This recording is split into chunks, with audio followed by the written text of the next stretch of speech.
오는 거다 뭐 이런 얘기도 있듯이 네. 유행에 맞춰서 가는 건 어떻게 보면은 일러스트레이터는 대중들의 시선에 맞는 트렌디한 그림을 그려서 판매해야 하는 제품을 그려한다고 생각합니다. 만약 코로나 사태가 종식된 이후에 미디어는 어떠한 트렌드로 바뀌게 될지. 그건 제가 알 수가 없죠. 그렇죠. 유행은 파도 같은 거라고 생각해요. 그러니까 우리가 저 바닷가 서 있으면 파도가 계속 오잖아요. 유행은 돌고 도는 거다 뭐 이런 얘기도 있듯이 네. 유행에 맞춰서 가는 건 어떻게 보면은 소모적일 수도 있겠다라는 생각이 들고요. 저는 오히려 대신에 파도가 올 때 그거를 어떻게 잘 타고 넘느냐 부분이 중요할 것 같아요. 그때 이제 그 상황에 맞게 유연하게 대처를 하기 위해서는 기본 뼈대가 잘 서 있어야 된다고 생각을 하거든요. 그러니까 기본기 말씀하시는. 그렇죠. 껍질은 어떻게든 바꾸면 돼요. 네. 바꾸면 되는데 뼈대가 없으면요 바꿔야 될 게 한두 개가 아니죠. 그래서 어떤 상황에서도 이제 그 바다 위에 서 있을 수 있는 어떤 그 기본 체력이라든지 스킬 같은 것들 익혀놓는 게 더 중요한 문제가 아닌가 그렇게 생각을 해요. 그 째째알로맨스는 어떻게 하시게 된 거예요? 그거는 감독님이 네. 저한테 연락을 주셨어요. 그러니까 그랬대요. 그 째짠 로맨스라는 영화를 보면 이성균 씨가 그 만화가로 나오는데 네, 맞아요. 그림은 되게 잘 그리는데 내용은 되게 재미없는 만화가로 나오거든요. 네. 근데 그런 실제 모델을 찾은 거예요. 저를 별로 기분이 안 좋았을 것 같은데. 아니 그냥 뭐 그런가 보다 했어요. 사실은. 네네. 근데 사람마다 잘하는 부분이 있으니까 그냥 거기 나오는 소품부터. 소품들도 다 제 거예요. 그래요? 예.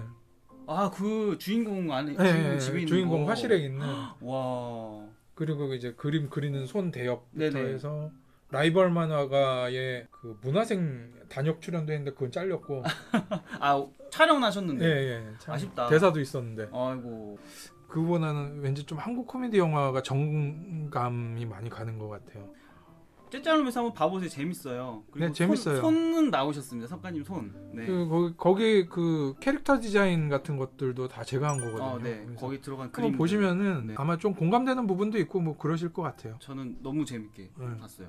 그런 연락이나 이런 건 어디를 통해서 오는 건가요? 아까 선생님 말씀하신 그 여러 분야의 사람들 많이 알고 있기 때문에 이렇게 연락이 통해서 그 오시는 게임 건가요? 무당이요? 뭐 게임뿐만 아니라 여러 가지 이제 영화 참여라든지 어떤 지금 하신 일 같은 것들. 그러니까 그게 그런 것 같아요. 이게 내가 뭔가를 하고 싶다라고 생각만 하면 안 돼요. 가상 결과물 같은 것들을 계속 뿌려야 돼요.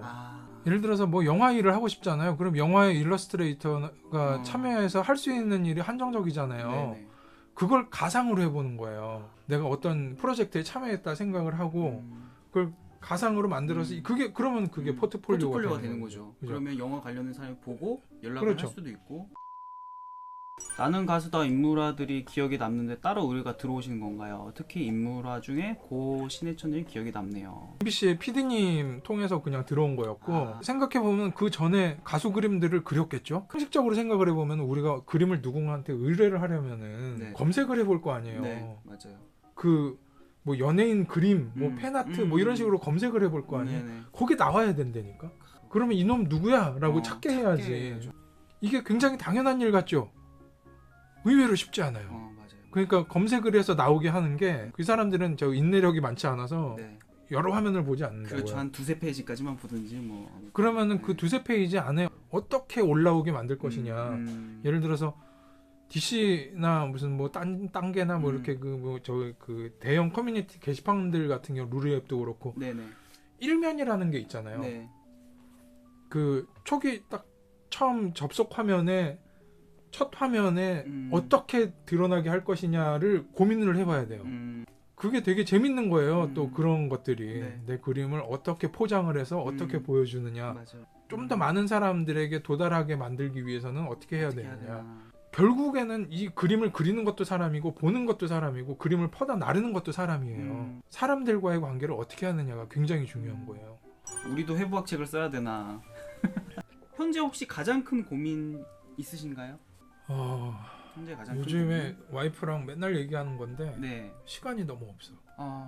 온전히 내가 내 작업을 할 수 있는 시간이 점점 모자란다? 이런 느낌?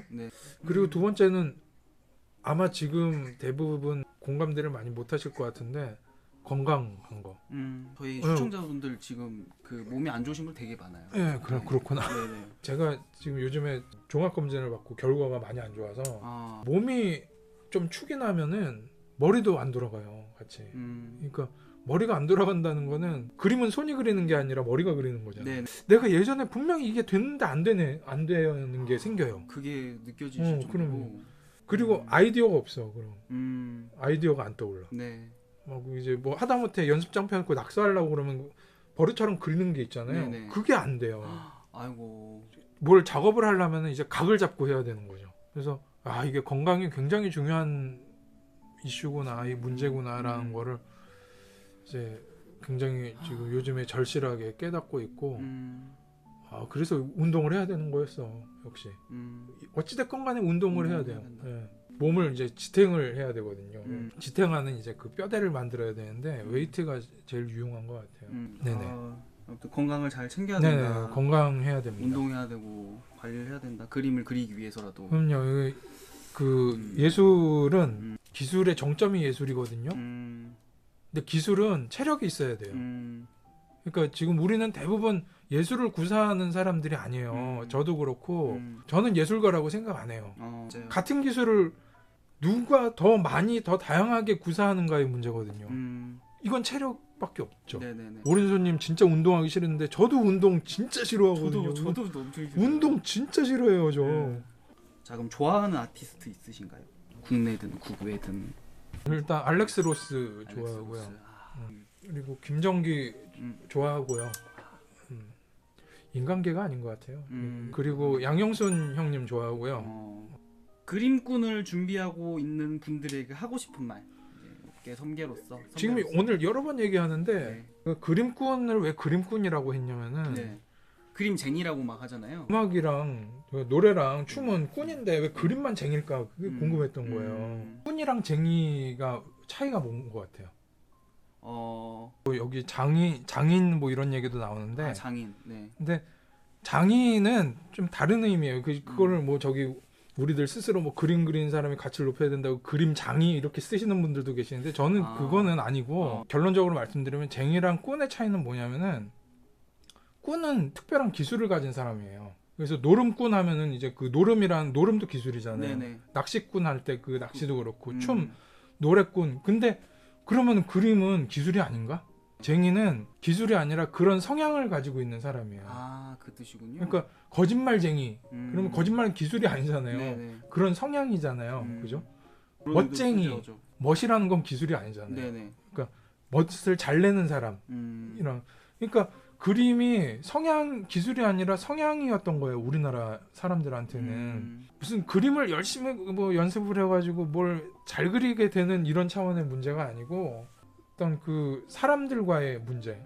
내가 소통을 하는 데 있어서 그림이 어떤 역할을 하게 할 것인가 염두에 두고 있었으면 좋겠어요. 그러면 앞으로의 계획과 꿈 말씀해 주시면 감사하겠습니다. 저는 사실 이게 뭐 꿈이 없다고 생각했는데 대한민국 사람들이 좀 이상하게 그림을 잘 그리네라고 하게 되는 데 있어서 보통 이제 우리가 대중화가로서 이제 그런 목표에 좀 기여를 할 수 있는 사람이 되는 게 목표인 것 같아요. 혼자만 할 수 있는 게 아니네요, 사실. 그렇죠. 많은 도움이 필요하고 같이 그 부분에 대해서 공감을 하는 사람들이 많아야 돼요. 지금 보면은 사실 우리나라에 지금 서점에 나와 있는 작법사들 보면 수준이 막 어마어마해요. 사실은 지금 뭐 인슈님도 뭐 그렇게 내시고 하셨지만은 제 책 보셨어요 혹시? 예, 잠깐 봤어요. 진짜요? 네. 감사합니다. 그 지금 일본에 보면 교복 그리기, 아저씨 그리기, 뭐 배 나오는 아저씨 그리기 있잖아요. 네, 맞아요. 저는 제가 볼 때는 더 파고 들어가야 된다고 생각해요. 거기서 우리가 시도를 해봐야 된다고 봐요. 전에 인터뷰하셨던 분이 닥터 보노님이라고 학원 강사 겸 유튜브 하시는 분이신데 그분께서 석가님 너무 보고 싶다고 말씀드려서 제가 또 말씀드린 것도 있거든요. 그러셨구나. 네네네. 혹시 그러면 다음 인터뷰 주자 추천해 주고 싶거나 아니면은 뭐 보고 싶으신 분이 있으시면은 말씀해 주시면 감사하겠습니다. 그 김라키. 김라키 쌤이요? 라키 쌤이요? 딱 보이네요. 그러네요. 하필 여기 딱 있어가지고 라키 쌤 아마 저 부르기 쉽지 않을 거예요. 힘들 것 같긴 한데 김정기님은 바빠서 네. 안 될 겁니다. 네. 아마.